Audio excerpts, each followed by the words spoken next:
world both very far and very near to us all, a tale of grand import is unfolding. A tale where adventure lies just over the horizon, where good and evil do battle to determine the fate of the world, and where all is not what it may appear to be. Hello everyone, GoldenNova here, and today it's time to continue the chronicles of a tale that is still being told about never-changing land. Sit back, relax, and listen as I tell you all about the living history of the Duel Terminal.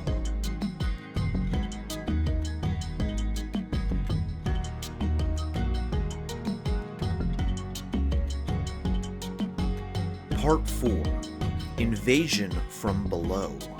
After the defeat of Worm Zero, the final weapon in the alien invaders' arsenal, all should have been well. The tribes, having united against a common enemy and mostly moving past their historical conflicts, meant that the many people of Terminus could live in peace. And most of all, the generals of the Ice Barrier could finally put an end to the clerical faction's insistence on releasing the Ice Dragons. Without their interference, the generals could go back to being the sole authority in the land of Pelakti. But it appeared that fate had other plans. Before there was even time to rally a victory cry, Fabled Valkyrus, previously an uneasy ally of Justice, proclaimed that it was now time for the mortal races to pay their dues. For the Fabled's assistance in driving away the extraterrestrial threat, it was only natural for the many tribes of the world to bend a knee to those who had secured their safety. The forces of Justice were blindsided by this request, their surprise mixing with a deep sense of shame.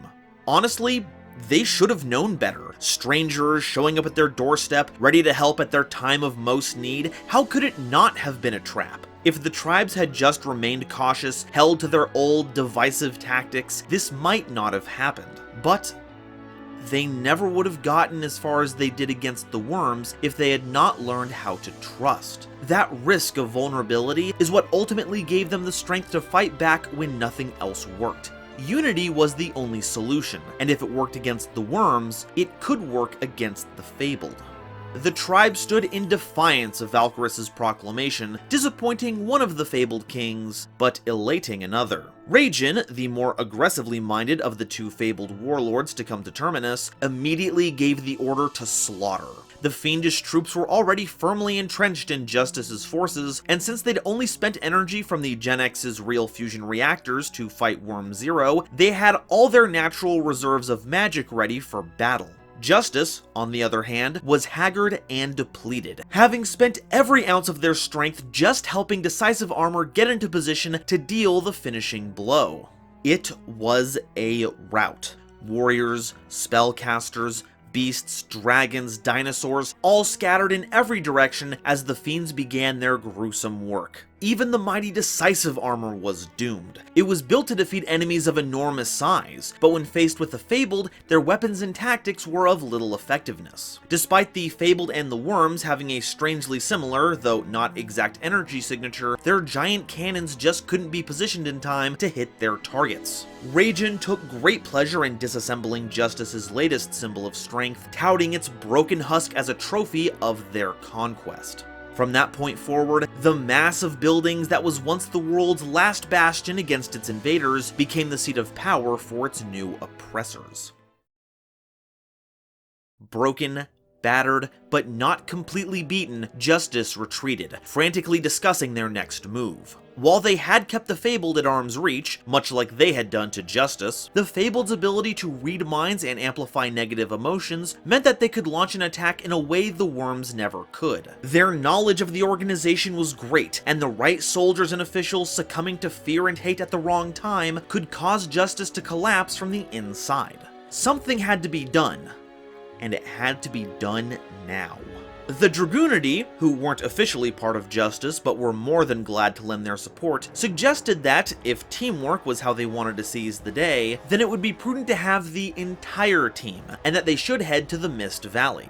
Gotham's, Aruquazas, and Grunard agreed, though for different reasons. The Ice Barrier General pointed out that, having not participated in the battle against Worm Zero, the Mist Valley were actually the most rested and supplied of any force on Terminus. Aruquazas mentioned that they'd need their magical prowess more than ever if they were going to stand up against the new brand of sorcery the Fabled were capable of. And Gotham's knew that, on top of all these material truths, there was an emotional one as well. A bridge had been burned, and while he didn't light the match or spark the fire, his decisions and negligence led to the conditions that made that bridge susceptible to the fires of hate and paranoia, and he intended to do whatever was necessary to rebuild it. I've heard tell that the Fabled finally showed their treacherous colors. Indeed, we're doing very badly. So you come crawling back to us now that your divine benefactors have called you to heal. I do not deny that this is the truth of things. For good or ill, we come to you now, after you've suffered indignity at my hands. I am truly sorry.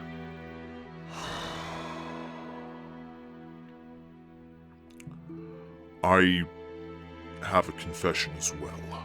The voice that told me of your schemes, it claimed to be a constellar, but has since fallen silent since the Fabled arrived. Considering the trickery I know them capable of, I feel that I was just as much a puppet as you.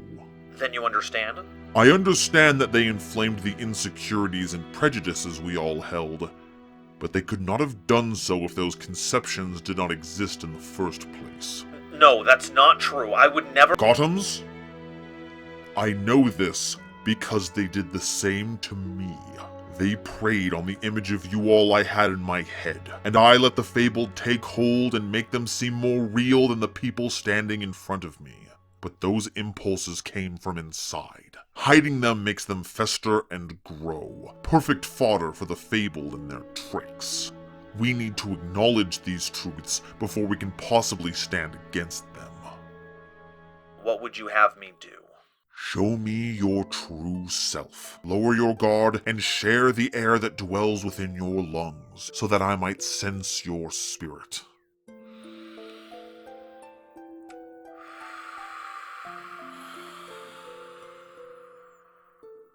I sense shame, regret,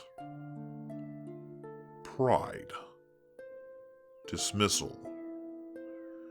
You think this is a pointless exercise? I can't help but feel that I could just tell you what's on my mind, as one figure of character to another. But it is true. These thoughts cloud my every judgment, whether I see it or not, and you have clearly shown how insightful reading the wind can be. And so, I would fight 100 battles for but a single day in which I could spend understanding you all more than to die in ignorance while wallowing in self-importance under the boot of the Fabled. It appears Aruquazas is eager to test their latest hypothesis. Then you'll come with us? You will need a strong companion at your back if you are to fight 100 battles. I join you reluctantly, in hopes that I shall one day join you gladly. The newly reformed Justice began formulating their counterattack. The anti-worm weapons of the Ally of Justice machines did show to have some level of effectiveness on the Fabled, but their lack of enchantment kept them from being fully damaged by them. However, the real fusion reactors that Aruquazas had made, and subsequently adopted by the r-genex, was made to emulate the Fabled's power. If the two could be combined, they might have the capabilities to hold their ground against the fiends. Grisham was, once again, confronted with the fact that these creatures, who had shown up to assist them at their hour of greatest need, were being treated as weapons on a rack to be outfitted to fight some new kind of prey, not as emissaries of the Earth. It felt sacrilegious, a disrespect towards the cycle of nature itself. But as the Thunderlord observed Aruquazas explain this plan to the Gen-X controllers, who had now become the closest thing to an ambassador for that tribe, Grisham saw no coercion. Aruquazas simply stated his case, and the Gen-X began salvaging broken Ally of Justice machines and began haphazardly applying their armor and weapons onto themselves, eager to help the planet however they could. However, despite their natural intuition, the GenX were no engineers, and so each tribe took the ally of Justice machines they specialized in and began working to improve any GenX that would volunteer. It harkened back to the old days of Justice, where each tribe would share resources, but largely built their devices in solitude. But now, with a renewed sense of unity, each group of scientists shared their knowledge freely, enhancing their designs while a fresh pair of eyes were on hand to point out overlooked flaws. This resulted in a massive overall spike in quality, and eventually, like the real fusion reactor before it, GenX began appearing with these modifications entirely without prompting, as if the spirit of Terminus itself had approved the best designs. And like the generation before them, they would need their own name, the GenX Allies. These efforts culminated in two of the most powerful GenX to date, the Tri-Twins. Tri-Arm was built by combining the efforts of the Mist Valley and Palakti. Both tribes specialized in long-range combat and outfitted this GenX with a threefold functioning weapon that could cause the mental magic of the Fabled to backfire, stunning them with a feedback loop, destroy their spells and enchantments, and could even break down the Fabled in a single shot, rendering their essence into magical-based components for Tri-Arm to absorb. Triforce, on the other hand, was created through a joint effort of the double x-sabers and the Flamvel. Both of these tribes were focused on engaging the enemy in close combat, but on top of that, had heavy influence from the worm biology that Urukwazos was researching. Its threefold weapon could keep the Fabled it was fighting against from casting spells to prevent retaliation, caused those it defeated to violently explode, damaging surrounding units, and perhaps the most miraculous and disturbing of them all, could revive those that had an energy signature similar to the worms, using a signal that was similar to the worm hive mind, reanimating dead cells and putting it under Triforce's control. These phantom worms, who had seeped into the ground after death, were an abundant source of backup for Triforce, and any Fabled that fell in battle could share a similar fate. Grisham was thankful they weren't part of that team and did their best to understand the utility of this weapon, though would be more than happy to see it sealed away forever once its usefulness had run its course.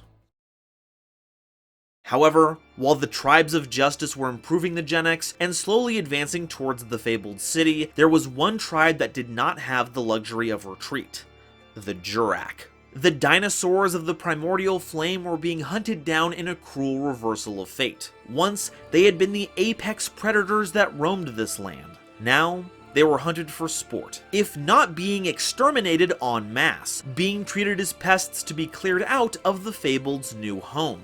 And while the Jurak fought valiantly, without the assistance of other tribes, their numbers swiftly began to dwindle. This indignity not only impacted their numbers, but their flames as well. The gouts of fire that once plumed so brilliantly from these dinosaurs mere months before began to smolder, some of them going out completely, falling without ever seeing the heat of battle for how heartbroken they were. Their land, once a nest for their hunting and dominance, was taken from them, and having seen far too many lose their lives to these invaders, one of the Jurak leaders had had enough. Titano, the strongest and most honored of the Juraks, fueled his fire not with the nobility of the hunt, but the rage and sadness that came from being on the edge of extinction. And so, he would point that very fate back at those who would inflict it on them, even if it meant destroying themselves in the process. In the heart of the Jurak Badlands was a volcano that seethed with fire and brimstone, constantly churning with molten magma. An old, apocalyptic tale passed down from the elders said that a meteor once crashed in this land, killing the old inhabitants of it, and where it landed, this volcano was left, and from its caldera, the Jurak themselves were born. And one day, that meteor was destined to erupt from this volcano to one day spread its malice to another world, continuing the cycle. But Titano was not content to wait for this prophecy to come to bear, nor were they content to let some other world experience its cleansing fire. If anyone deserved its wrath, it was the Fabled. And so, with fatalistic determination, Titano rallied those Juraks who would see themselves go out in a blaze of glory rather than be smothered by the Fabled, and marched them to this volcano, seeking to end things once and for all. It was around this time that the GenX allies had beaten back many of the Fabled forces, and thus were on the doorstep of the Jurak Badlands. While the Fabled had used their mind magic to disrupt the hive mind of the worms, the hive mind of the GoldenNovaX was less susceptible to this assault. Not only were the technological communications of the GoldenNovaX controllers more resilient to those magics, the GoldenNovaX hive mind was less about asserting control and more about sharing information. So even if their mental connections were disrupted, it had little short-term effect on their combat capabilities. However, many of the allies of Justice, especially those who hailed from the ice barrier, were not equipped to go any further, especially since the presence of the worms in the area had subsided, which, if nothing else, had cooled several sections of the Badlands, allowing the other tribes to traverse it. While preparations were being made to help with this, Uruk-Wazas took the Flamvel to scout ahead, hoping to provide some relief for the Jurax. However, it wasn't long before they discovered a group of Jurax not so consumed with hate. While the Jurak were nowhere near as advanced as many of the other tribes on Terminus, they were far from mindless beasts, and with some work, Uruk-Wazas was able to understand them, and was told of what Titano planned to do. Which was, per Uruk-Wazas' calculations, the worst possible outcome. Justice had worked so hard to prevent Worm Zero from smashing into their world, and if left unchecked, this meteor could have similar, if not worse, effects. But Uruk-Wazas was nothing if not resourceful. Telling his subordinates to retrieve a particularly sensitive piece of research material, the leader of the Flamvel made their way to the volcano that Titano sought to violently awaken. When he arrived, the ritual had already begun. Titano was subsumed by the volcano's magma and was not only storing its heat and energy within themselves, but was directing it deeper into the volcano, looking to trigger a massive eruption that would lift the volcano into space before causing it to smash into the fabled city. But this ritual had not gone unnoticed. All that energy drew the attention of the Fabled in the area, and when reported that such energy could have dangerous repercussions if left to its own completion, Raijin and Valkyris ordered legions of troops to quell the ritual. This, however, was the perfect leverage Uruk-Wazas was looking for. While the Jurax and the Flamvel forces defended the volcano with all their might, it would not last much longer. And triggering an eruption of the power Titano was looking for would take far longer than they had time to accomplish. And so, an alternative was put forth. Uruk-Wazas offered a vessel that Titano could use, one that could withstand the massive heat of the volcano and had proven to survive atmospheric re-entry, while needing less total energy to launch and would have more directed force. It was the research material that Uruk-Wazas had requested, the W Nebula meteorite, and Titano, seeing the situation around them and not wanting their companion's death to be in vain, agreed. Entering the meteorite, the magma molded and formed a shell around Titano, and with the energy that was already stored up, was enough to complete the ritual. The last noise the Jurak heard was a loud, deafening roar as a pillar of lava launched Titano beyond the clouds. Uruk-Wazas! Uruk-Wazas, do you hear me? Hey, I didn't know these radios would work after the blast. How's it going, you old war dog? Are you responsible for that? We just saw a huge pillar of fire. Are you hurt? A bit, but not for much longer. I imagine I reduced the blast radius quite a bit from what it was intended, but I'd still recommend getting out of the Jurak Badlands. In fact, you might want to get out of the sulfur fields too, just in case. I was doing some real bar napkin math near the end there. What's your location? I can send some troops and escort you out. Not likely. Even if we left now, I'm not sure we'd be able to escape the impact. And that's even if we weren't surrounded. Then we'll go on the offensive.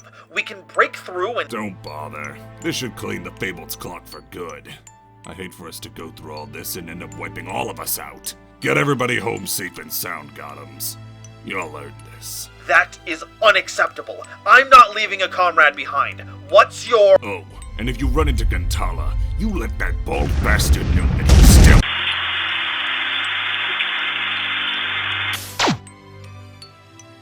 The effects of the impact were unexpected. The Jurak were now thoroughly extinct. A lucky few of the Fabled were able to survive the blast with their potent magic, but it was the Flamvel who saw the strangest outcome. While the cleansing flame was absolute, the bodies left behind by the warriors of fire were not snuffed out, but rekindled, reborn as a new species, carrying the primordial flame of both the Flamvel and the Jurak. It was said that the Meteor of Malice had given birth to the Jurak, and now it appears the same was true for the Neo Flamvel. And those Fabled who did survive were in for a nasty surprise, as along with the Neo Flamvel, an ancient entity began to stir. A deific statue that, once unearthed by the blast, was revived by the Neo Flamvel, their fervent prayers awakening it. They were drawn to this deity, as if possessing the same charisma and intellect as a leader of fire they once knew, along with a ferocity that could only have come from a leader among the dinosaurs. And its unparalleled power began to burn away the Fabled that were left in the lands of fire. And so the fiends never did lay a hand on the world of flames ever again. But despite the impact, despite the Flamvel deity, and despite the lack of organization, the Fabled still posed a massive threat, not to the Jurak Badlands, but to the rest of Terminus. Raijin and Valkyris had both perished, each sought to betray the other, seeing an opportunity to seize all the Fabled forces for themselves alone. By using paralysis magics, their rival would be caught within the impact zone, and as it turned out, both of their plans worked out a little too well. And so, their underlings were left to their own devices. In search of carnage and chaos, the Fabled scattered to the four winds, harrowing every tribe. They weren't interested in large-scale combat either, so they'd terrorize villages and towns, raising as much hell as they could manage, and would fly away at the first sign of organized resistance. Not even the r-genex, who could be found anywhere, were able to stop them, because despite how widespread they were spread very thin, and by the time enough of them came together to fight back, all that was left was ruin. But the tribe that was hurt most by this was the Ice Barrier. The border fortresses that used to surround the capital of the Palakti Tundra had been devastated by the worm invaders, and had yet to be repaired. Not to mention that their standing army had been deployed beyond their borders to help defeat the fiends. So when the Fabled came to ravage their lands unaffected by the harsh temperatures, there was little that could stop them. Brionac and Gungnir had stayed home after the campaigns against the worms, and while their breath weapons were more than enough to slay the Fabled, they were so widespread it was impossible to catch them all, especially once they reached the population centers. To the clerical faction, this was the last straw. Using their own strength didn't work, relying on the other tribes didn't work, even trying to contact otherworldly forces hadn't worked. There was only one course of action remaining. The Ice Barrier medium, leading the clerical faction, once again seized the Mirror of the Ice Barrier without the general's permission, and began the process of unsealing the final dragon. Returning all too late, the generals begged the clerics to cease this madness, for Trishula's ice would kill them all. But the clerics continued their work, saying it would be their divine punishment for even thinking of consorting with demons. One of their own had already been killed for attempting to do much the same, and the medium took this as a sign. They must all be frozen in ice for their transgressions, as an example for any future generations that might survive.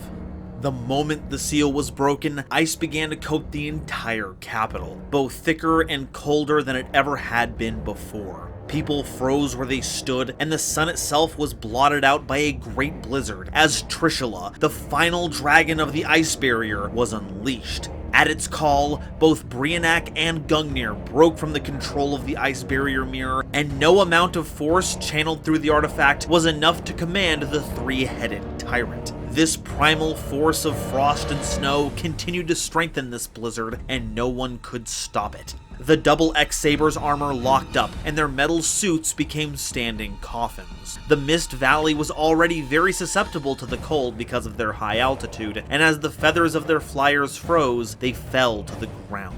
Even the newly awakened primordial flame of the Neo Flamvel wasn't enough to fight back, having only enough warmth to keep them from being frozen to death. Within days, all the regions of the world we've touched on had been frozen in a giant sheet of ice. The only lands left untouched were the deepest parts of the Naturia forest, as well as what lay beyond the Mist Valley. The Dragoonity retreated deep into the canyons of their Dragon Ravine, but if this was effective enough to outlast the cold, none can say, as they haven't been seen since.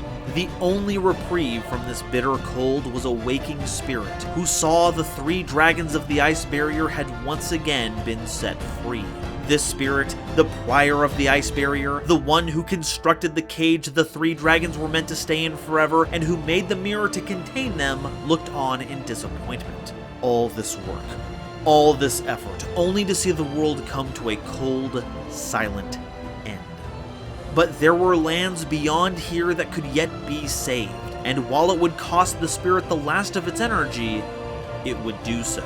As a final gift to the land of Terminus, they resealed the 3 ice dragons, and with the spirit gone and the dragons sealed, there were no more Fabled, no more worms, no more double x-sabers, no more Neo-Flamvel, no more Jurak, no more r-genex, no more Mist Valley, no more Ignium Sulfur Fields or Jurak Badlands or Everblade Mountain Ranges. There was only the ice barrier. And silence. But all was not lost. One member of the ice barrier, stricken by grief at the loss of a dear friend, fled with that friend's child to find a place far from the ravages of war. They walked across Terminus and braved the Mist Valley, all the while meeting and adopting other children who were made orphans by the ruthless fighting. After a long and arduous journey, this priestess of the ice barrier arrived at the other side of the Mist Valley, in a rich marshland, and was taken in by another tribe, the Gusto. For many years, this priestess and their adopted children would live in peace, with the reminder of the world they left behind always on the horizon, a stark sheet of glassy ice covering the canyon that used to lead into the Mist Valley.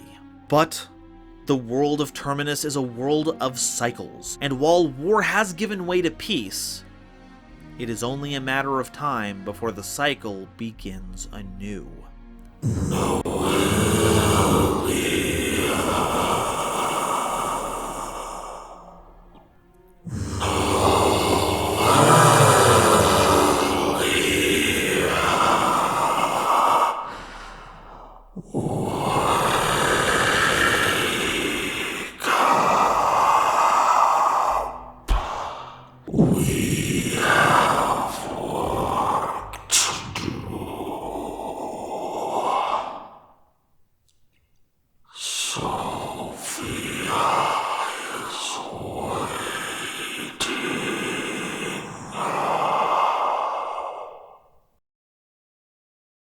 Thank you all so much for watching part 4 of the history of the Duel Terminal. These are some of the most fun I've had making videos, and I'm very sorry it took so long to get this next part out. Before we move on to the credits, I wanted to ask a quick favor. While my lore videos are by far the most requested, they tend to be the least successful, and considering the amount of work that goes into these, let's just say that I'd like them to do a little better. And that's where you come in. You can help this video flourish by sharing it with at least one other person. It can be someone you know online, or go to locals with, or a Discord server that lets you share cool videos. If you have a Twitter, retweeting me or making a tweet about this yourself is a great help. And if you have a presence on YouTube or Twitch, no matter how big of an audience, it would mean the world to me if you shared my video in your community tab, or shared it on stream while pointing them to the original video.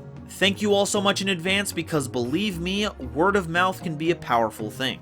So, that being said, I'd like to let you all know that today's episode was brought to you by my lovely patrons, including this month's illustrious Quasar Commander Adam Zajdel, Nebula Navigators Ava Goulet, Ashling Waltz, Benjamin Meisner, Biohazard 011, Eric, Frankie, Genesis Yugioh, Gloomba 331, Great Big Pillock, Howling Zangetsu, Inblink, Ironic, John Manji, Julius Sneezer, Lorakia, Panther J, Rebel King Lucifer, Ruxith Sarani, Shooting Star 3300, The Fresh Prince of Conair, The Wizard Moose and Xander Wolfensberger, Cosmic Crusaders, Bear Sharktopus Studios, Serb, Chaz Ghost, Corbinisms, Cozyboat 275, Jesus Garcia, Manga Pages, Marion James E. Picata, Nitromo, RGS, Rem T. Bright and the Legendary Raven, as well as the wonderful Starlight Explorers you see on screen now. And a big thanks to Bumbles McFumbles for providing the voice of Flamvel Uruquizas. I'm only able to continue doing this thanks to the support of these lovely people. So if you'd like to be a part of these credits, as well as help me in my journey to cover all of Yu-Gi-Oh's archetypes, check out my YouTube membership or Patreon links in the description to see if I have anything you'd like on offer. And if this is the first video you've seen of my Duel Terminal lore series, make sure you catch up by watching this playlist. And if you want to see two Yugi tubers going at it, check out Noah Jenk and I's latest series, Progression Polls, where your voice shapes the format. Thank you all so much for watching, and I'll see you next time. Bye-bye. Well, that went off the rails fairly quickly.